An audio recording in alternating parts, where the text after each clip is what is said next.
My name is Rufus Mwenda. I work with Absa. Absa is a group. We know Absa Kenya, but we are a group. We are based, we are headquartered in South Africa. We have a presence in 12 countries in Africa. So we pride ourselves, and we love talking about ourselves as a Pan-African bank.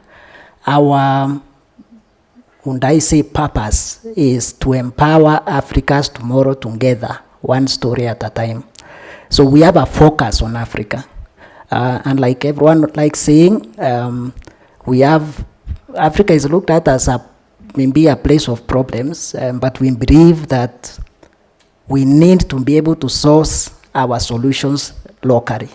Handouts, sponsorships and donations, yes, they have their place, but definitely do not pick up from the pit if we are in the pit and bring us up. We have to work it out ourselves.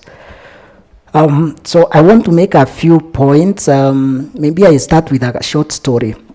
Where I stay within this city, I pass near a small primary school, and I used to be bothered by the noise from the pupils in the morning when I'm passing. I would hear the voice of the teacher repeat after me, A, and then, they come together and they shout that A to the extent you feel like the nearest buildings are a bit shaking.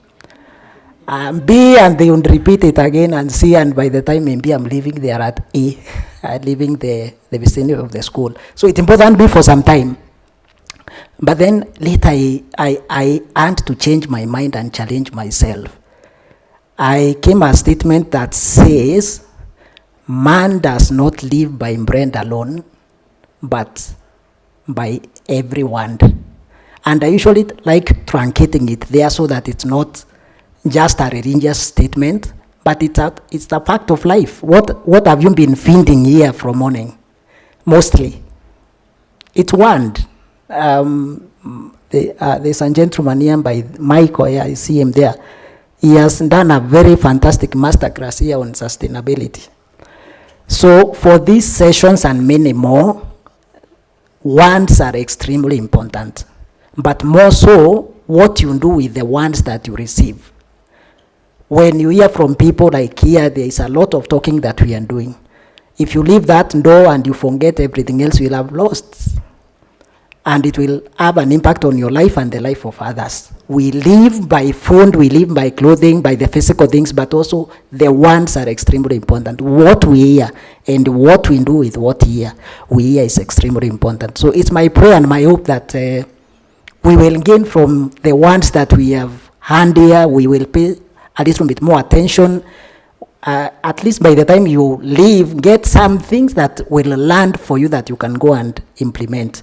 So I work in a department called Sustainability, where we are really working to embed ESG within the business as a way of life, as a culture, as an enabler to the business that we are doing. And we like saying we want to do good while doing business. And that good then covers the other two P's that we care about. Profits will kind of be for granted. That's why business exists. But also we have to think about people. We have to think about the planet where we live. We are here sitting here because we can breathe. There is some oxygen that we are taking in, which is part of the environment, which is clean. We want that air to be clean and good for us to breathe. So we run businesses within an environment. We need to care about the environment where we live, the kind of buildings that are coming in, the kind of infrastructure. What type of cities are we building? Are we bringing up cities that might burn, like it was shared here? There is a time London was burnt and they had to rebuild it again. So we need to care about these things. We need to care about the people, the stakeholders. We talk about the customer. We talk about the employee. We talk about the shareholder, the government. Quote unquote, it's people. They are people that we are talking about. So what are we doing, and what are we doing as we do our business? What are we doing about these two other P's? How do we integrate them? How do we put a human face, even if I wouldn't say that? So I have a very short presentation here that I won't really project and go through. But when it comes to ESG and sustainability, we have 3 core spheres. And the challenge of these core spheres, let me maybe mention them and we know them. We will talk about the environment, social, and the economic. And nowadays, the governance item has come in. The challenge is that they are intertwined. We can't separate them. As I do my business, we have seen we do it within an environment and with people. So we can't separate what happens in one sphere. And I know there is a shape that is drawn of circles to just paint what sustainability is about, balancing what is happening within those 3 spheres. And it becomes a bit of a challenge. But what happens in one impacts the rest. What happens in social, because that's what we were to talk about today, as an impact and direct impact on the environment, as a direct impact on the economics and the profit that we want to every business wants to make. And therefore, we need to care about the social challenges facing people globally, facing people locally, and within the African continent where we live, where we do business, and the continent that we so much love and care for. So financial institutions will, and by necessity, required to care about these other additional 2 P's, and we do in Absa. So Africa is riding a huge youth capital or youth dividend, if you were to say, just giving an example. But is it benefiting the continent? And if not, why? We need to ask these questions and find out what can be done to help, because time is moving, and the youth we are talking about, maybe in the future they will not be youth. So there is a time limit and a time constraint within which then we need to take this value and translate it. So they are being rendered ineffective due to lack of meaningful employment, access to financing, standing from where I come from. We can talk about, for example, the other group that is disadvantaged, women, and there can be a lot of discussions around that. But as caregivers, especially within the African context, there are many challenges that face our women. And when it comes to finances, for example, we are told that from research, women only own less than 10% of registered title deeds in Kenya. Less than 10%. 90% is held by men. What does this mean from a financial perspective? It means then women are disadvantaged in terms of access to credit, especially where it's secured, because many will carry a title deed to a financial institution somewhere and secure credit maybe for their SME, for the education of their children and all that. And therefore, women find themselves at a disadvantage. That title is not in their name, and therefore they can't get those facilities. Surprisingly, women constitute 50% of our country's population. And over 30% of registered businesses are with them. So there's a disadvantage in that category. So what do we do about this? So we think about these things, and we care about them from a financial institution as Absa. And there are some things I would say we are doing. The social problem and its root causes, and in Africa we are quite disadvantaged in as much as we are like I said, these areas are intertwined. So what is happening in the environment has social impact, and we emit the least of those greenhouse gases that are causing havoc in the environment and therefore exacerbating some of the social problems, but we bear the biggest brunt as a continent. Agriculture is the backbone of most economies in Africa. So droughts are coming, flooding, unreliable rainfall patterns, storms, and very unpleasant things that are affecting the livelihood of people. Over 90% of our land that is farmed in Africa is dependent on rainfall, which is becoming scarce, which is becoming irregular, and therefore making it very difficult actually for agriculture and animal production to make economic sense. So At the backdrop of this, our population is growing. We are expecting to double it by 2050 to 2.5 billion people in Africa. So there is a rapid urbanization that is stressing our infrastructure and services. Those who live in Nairobi, if you have not been hit by issues to do with water or KPLC issues, maybe then you live in a very nice part of this town. Just showing these are real issues that we are facing. Scarcity of water, natural resources becoming scarce and all that. So we need to think about these things, and we need to solution.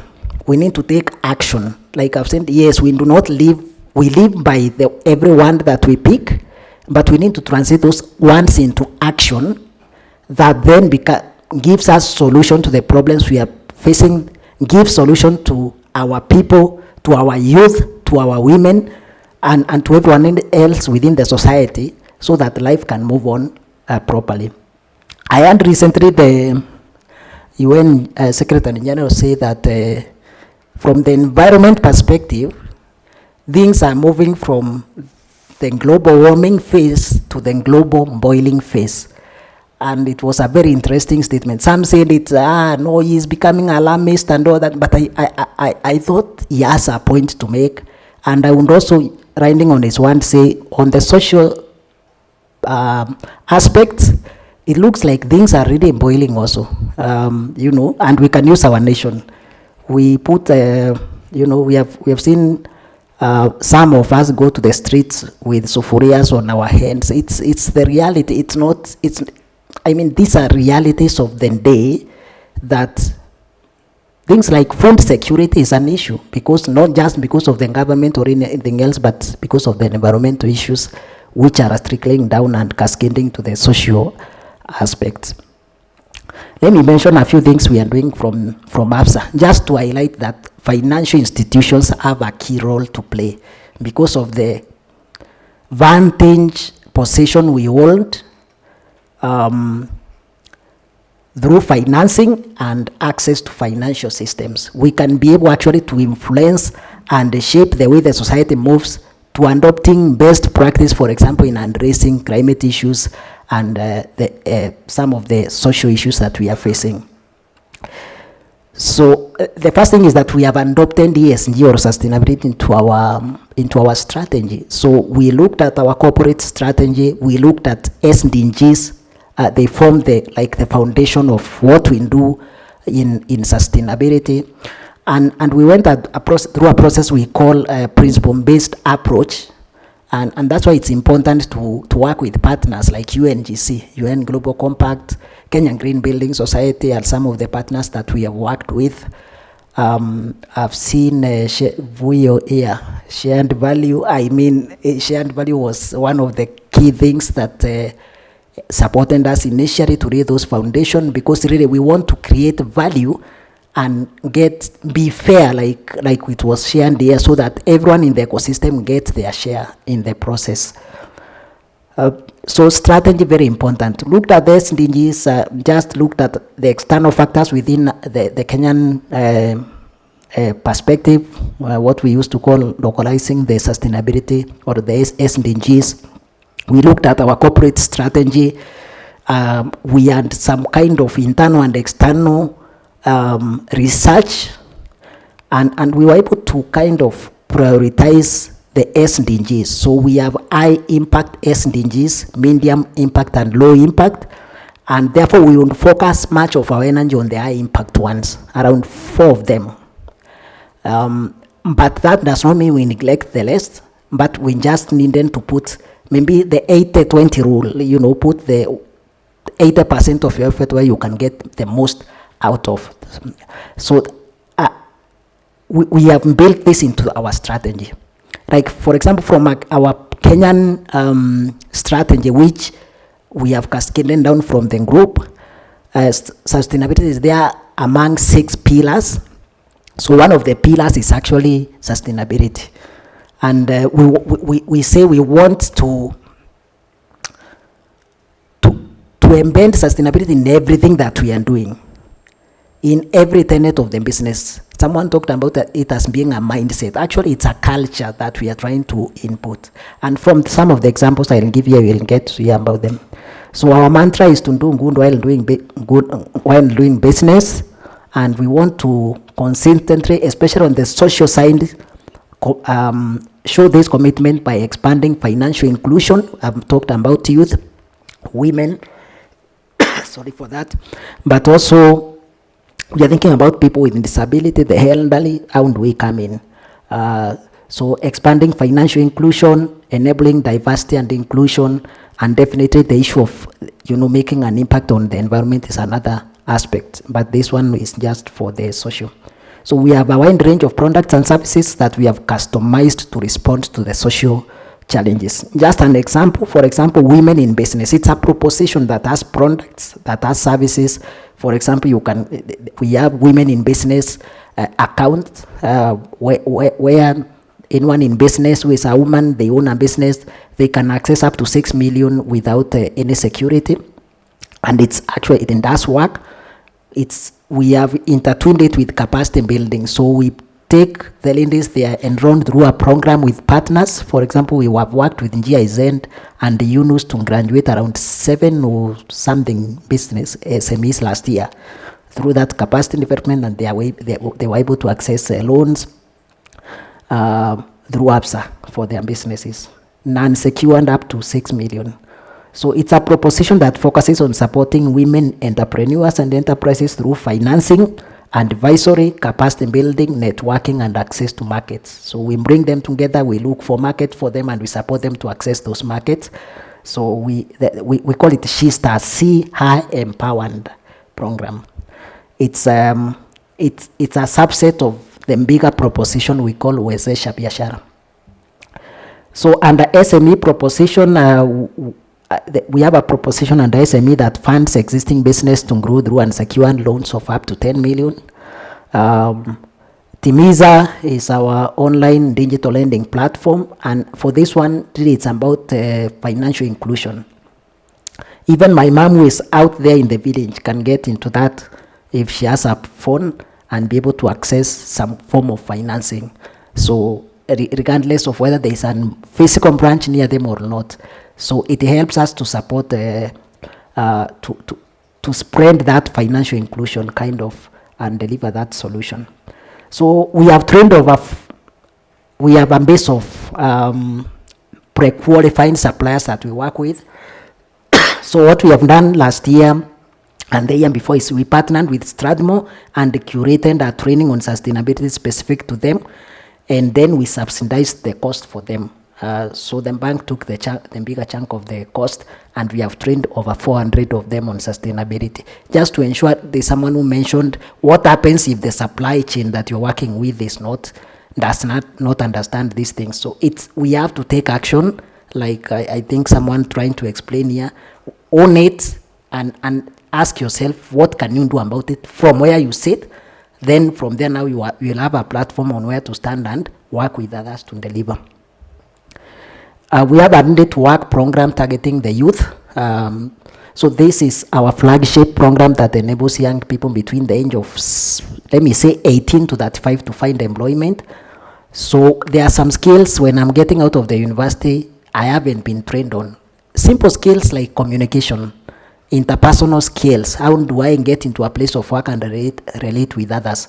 If I'm doing entrepreneurship, where do I start? How do I prepare something as simple as a CV? How do I go and pitch in an interview and be able to get that job? So we do it through this platform. It's an app with these courses that have been inbuilt. So all we require is for our young people to be able to get in, download the app, create an account, log in there and check among the many of the courses what really makes sense for them. They take them and they get certificates. Sorry. So I really need to train on this public speaking. The effect of working on a desk throughout. But we have to learn and start somewhere. Maybe you need water. Okay, I'm almost done. So lastly, we have an education scholarship program Yeah, we started it in 2017, and over 564 students have benefited.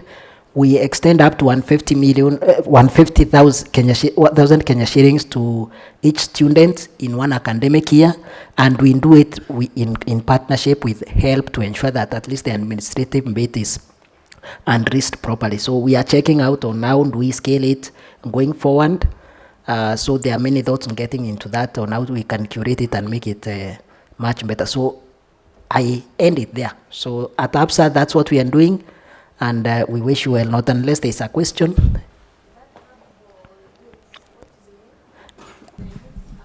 Ready to work. Yeah, you can just do it as one word. Ready to work. Yeah. And it's a good one because anyone who completes all the courses, we keep you in a database, and then if there's opportunity, you may stand a chance to just, not guaranteed, but we also want to incentivize it. So we sometimes give internships, and when we want people to come in on short job courses, then we go into that database and benefit. So it's a good one. Yeah. Thank you so